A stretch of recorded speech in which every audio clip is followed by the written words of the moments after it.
মাধ্যমিক ভৌতবিজ্ঞান suggestion target বই থেকে আমরা যে ধারাবাহিকভাবে এমসিকিউ এসিকিউ পর্ব আলোচনা করেছিলাম, আজকে আমরা 2 নম্বরের প্রশ্ন নিয়ে আলোচনা করব। 2 নম্বরের যে প্রশ্নগুলো ছিল চলতরিৎ অধ্যায়ের সাজেশন প্রশ্ন। তার প্রথম প্রশ্ন হচ্ছে, তড়িৎচালক বল ও বিভব প্রভেদের মধ্যে একটি সাদৃশ্য একটি বৈসাদৃশ্য উল্লেখ করো। সাদৃশ্য উত্তর, সাদৃশ্য হলো উভয়ে একক ভোল্ট ভি এবং উভয়ের একক আধানের প্রতি কাজ নির্দেশ করে। মানে উভয়ের একক ভোল্ট এবং উভয়ের একক আধানের প্রতি কাজ নির্দেশ করে। বৈসাদৃশ্য হলো ইএমএফ বর্তনী খোলা অবস্থার বিভব পার্থক্য আর বিভব প্রভেদ বর্তনীতে তড়িৎ প্রবাহ চলাকালীন দুই বিন্দুর বিভব পার্থক্য। 2 নম্বর প্রশ্ন, তড়িৎচুম্বকীয় আবেশ বিষয়ক লেঞ্জের সূত্রটি লেখো।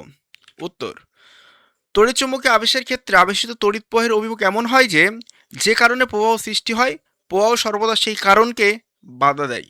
তোমরা স্টপ করে করে উত্তরগুলো লিখে নেবে, অবশ্যই খাতায় নোট করবে। 3 নম্বর প্রশ্ন, ভাস্কর বাতি ব্যবহারের চেয়ে সিএফএল বাতি ব্যবহারের দুটি সুবিধা উল্লেখ করো। ভাস্কর বাতি ব্যবহারের চেয়ে সিএফএল ব্যবহারের দুটি সুবিধা এখানে আমরা নিয়ে এসেছি, তোমরা শর্ট করেও লিখতে পারো, আমরা এখানে একটু লং করেই লিখেছি। উত্তর, বিদ্যুৎ সাশ্রয়, মানে ভাস্কর বাতিতে সিএফএল এর তুলনায় প্রায় 70 থেকে 80% কম বিদ্যুৎ খরচ করে। দীর্ঘস্থায়ী, ভাস্কর বাতির থেকে সিএফএল প্রায় 8 থেকে 10 গুণ বেশি স্থায়ী হয়, মানে বেশি দিন টেকে আর কি। 1 কুলম আধান কাকে বলে? 4 নম্বর প্রশ্ন। উত্তর, যখন 1 অ্যাম্পিয়ার তড়িৎ প্রবাহ 1 সেকেন্ড ধরে প্রবাহিত হয় তখন যে পরিমাণ আধান প্রবাহিত হয় তাকে 1 কুলম তড়িৎ আধান বলে। সূত্রটা হচ্ছে এখানে Q equals to IT. Q আধান, আই তড়িৎ প্রবাহ এবং টি সময়। 5 নম্বর প্রশ্ন, একটি বৈদ্যুতিক কোষের অভ্যন্তরীণ রোধ ও ইএমএফ এর মধ্যে সম্পর্ক প্রতিষ্ঠা করো। উত্তর, ধরি ইএমএফ ই, অভ্যন্তরীণ রোধ আর, বাহ্য রোধ বড় হাতের আর, তড়িৎ প্রবাহ আই। তাহলে ইএমএফ সমান সমান কি হয়? বাহ্য বিভব প্লাস বর্তনীর বিভব। বাহ্য বিভব আমরা জানি ভি ইকুয়ালস টু আইআর, আর আভ্যন্তরীণ বিভব আইআর। তাহলে এই যে হচ্ছে তড়িৎচালক মানে বর্তনীর অভ্যন্তরে ইএমএফ এর অভ্যন্তরীণ রোধ ও ইএমএফ এর মধ্যে সম্পর্ক। 0.01 সেন্টিমিটার স্কোয়ার প্রস্থচ্ছেদে যুক্ত একটি তামার রোধ 10 ওহম। তামার রোধাঙ্ক যদি এত হয় তাহলে তারটির দৈর্ঘ্য কত হবে? আমরা চলে আসি সমাধান। প্রস্থচ্ছেদের ক্ষেত্রফল এত বলা আছে, রোধ বলা আছে, রোধাঙ্ক বলা আছে। আমরা জানি আর সমান সমান রো ইন্টু এল বাই এ। এলটা তারের দৈর্ঘ্য, মানে এখানে তো সবাই জানি হচ্ছে আমরা।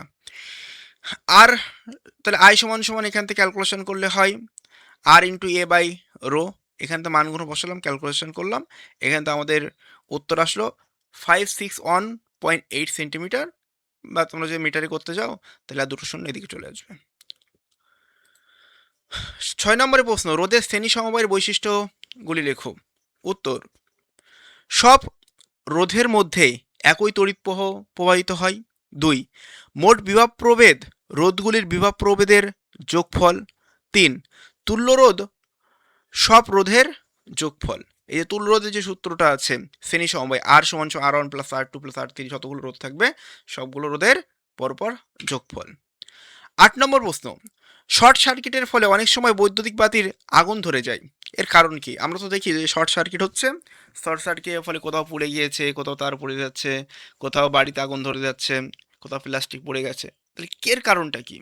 উত্তর, শর্ট সার্কিট হলে লাইভ এবং নিউট্রাল তার সরাসরি সংস্পর্শে চলে আসে, যার ফলে বর্তনী রোধ আচমকা কমে গিয়ে প্রায় শূন্য হয়ে যায়। ওহমের সূত্র অনুযায়ী কি হয়?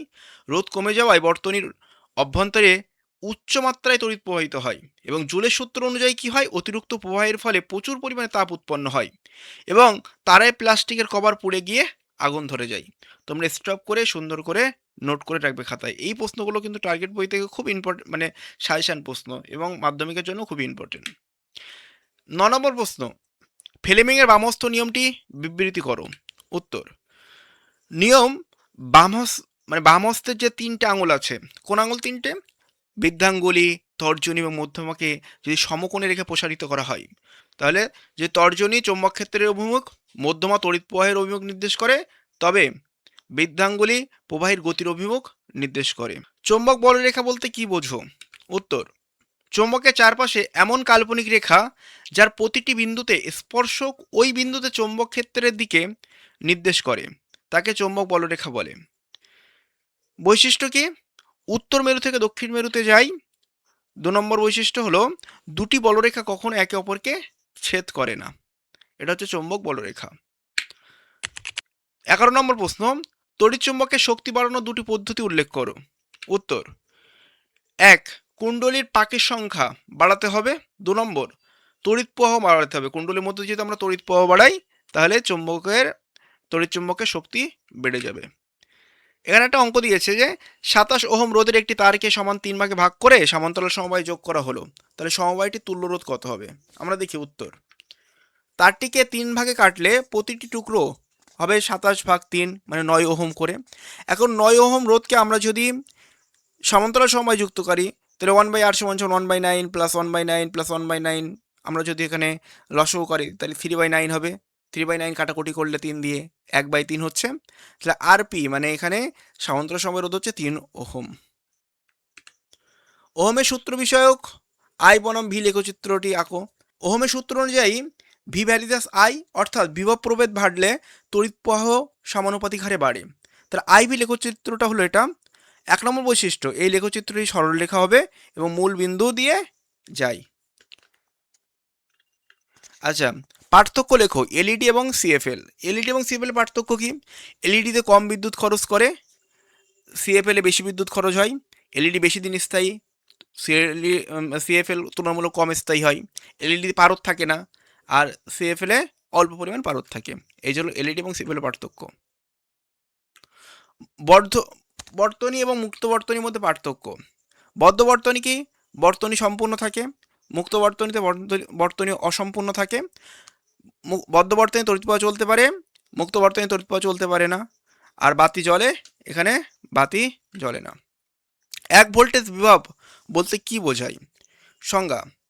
উত্তর হচ্ছে অসীম দূরত্ব থেকে 1 কুলম্ব ধনাত্মক আধানকে তড়িৎ ক্ষেত্রে কোনো বিন্দুতে আনতে 1 জুল কার্য করতে হয়, তবে সেই বিন্দুর বিভবকে 1 ভোল্ট বলা হয়। 1 ভোল্ট = 1 জুল পার 1 কুলম্ব। আর্থিনের প্রয়োজনীয়তা কি? 17 নম্বর উত্তর, 1. বৈদ্যুতিক শক থেকে মানুষকে রক্ষা করে। 2. শর্ট সার্কিট বা লিকেজ কারেন্ট হলে অতিরিক্ত কারেন্ট মাটিতে চলে যায় এবং যন্ত্রকে সুরক্ষিত রাখে। 19 নম্বর প্রশ্ন, তড়িৎচুম্বক ও সাধারণ চুম্বকের মধ্যে দুটি পার্থক্য। 1. তড়িৎচুম্বক বিদ্যুতিক প্রবাহ থাকলে তড়িৎচুম্বক সৃষ্টি হয় এবং বিদ্যুতিক চুম্বক ছাড়াই সাধারণ চুম্বক থাকে। 2 নম্বর, চুম্বকত্ব ইচ্ছামতো চালু বা বন্ধ করা যায় তড়িৎচুম্বকের ক্ষেত্রে, আর সাধারণ চুম্বকে ইচ্ছামতো বন্ধ করা যায় না, চালু বা বন্ধ। রোধাঙ্ক। 20 নম্বর প্রশ্ন, রোধাঙ্ক এবং পরিবাহিতাঙ্কে কাকে বলে? উত্তর, রোধাঙ্ক কোনো পদার্থের একক দৈর্ঘ্যের এবং একক প্রস্থচ্ছেদের ক্ষেত্রফল বিশিষ্ট পরিবাহী রোধকে বলা হয় রোধাঙ্ক।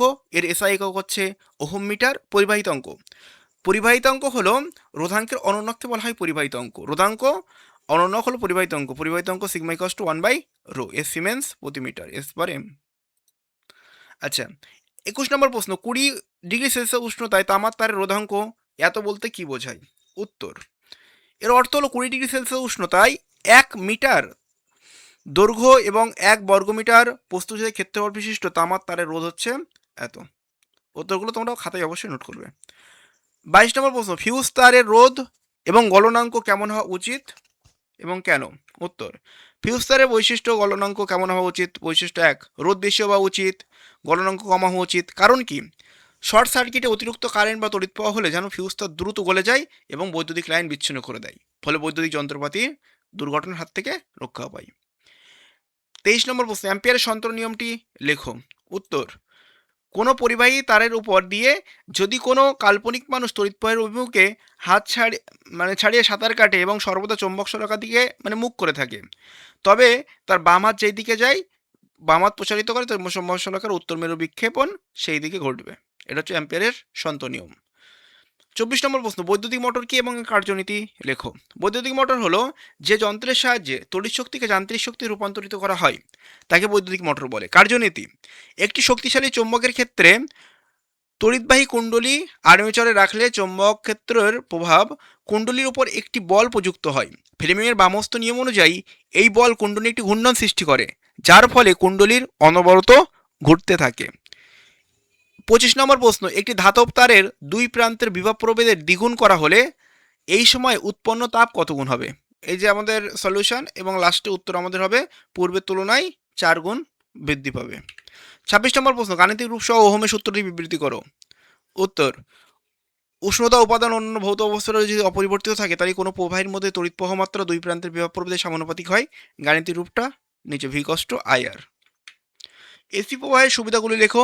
উত্তর, ট্রান্সফর্মের সাহায্যে ইচ্ছামতো বাড়ানো বা কমানো যায়। দূর দূরান্তে কম শক্তি ক্ষয়ে বিদ্যুৎ পরিবহন করা যায়। উৎপাদন ও বিতরণ তুলনামূলকভাবে খরচ কম। শিল্প কলকারখানায় এই জন্য এর ব্যবহার করা হয়। তড়িৎ ক্ষমতা এবং তড়িৎ শক্তির বাণিজ্যিক এককগুলি কী কী? উত্তর, বাণিজ্যিক একক হলো কিলোওয়াট বা মেগাওয়াট। তড়িৎ শক্তির বাণিজ্যিক একক হলো বিওটি, কিলোওয়াট ঘন্টা, যাকে ইউনিট বলা হয়। এই ছিল আমাদের আজকে চলতড়িৎ অধ্যায়ের মাধ্যমিক টার্গেট বইয়ের ভৌতবিজ্ঞান সাজেশনের প্রশ্নগুলো, এবং প্রত্যেকটা কোশ্চেনের উত্তর সহ আলোচনা করেছে। কোনো কোশ্চেনে যদি বুঝতে অসুবিধা হয় অবশ্যই বলবে। আমরা পরবর্তীতে যদি ভালো রেসপন্স পাই এই ভিডিওতে তাহলে 3 নম্বরের কোশ্চেনগুলো নিয়ে আলোচনা করব। আর তা না হলে আমরা অন্য অধ্যায়ের শর্ট কোশ্চেন নিয়ে আমরা আলোচনা করবো। তোমরা অবশ্যই এই কোশ্চেনগুলো খাতায় নোট করবে। নোট করলে কি হবে? নোট করলে তাহলে অনেক দিন মাথায় মনে থাকবে।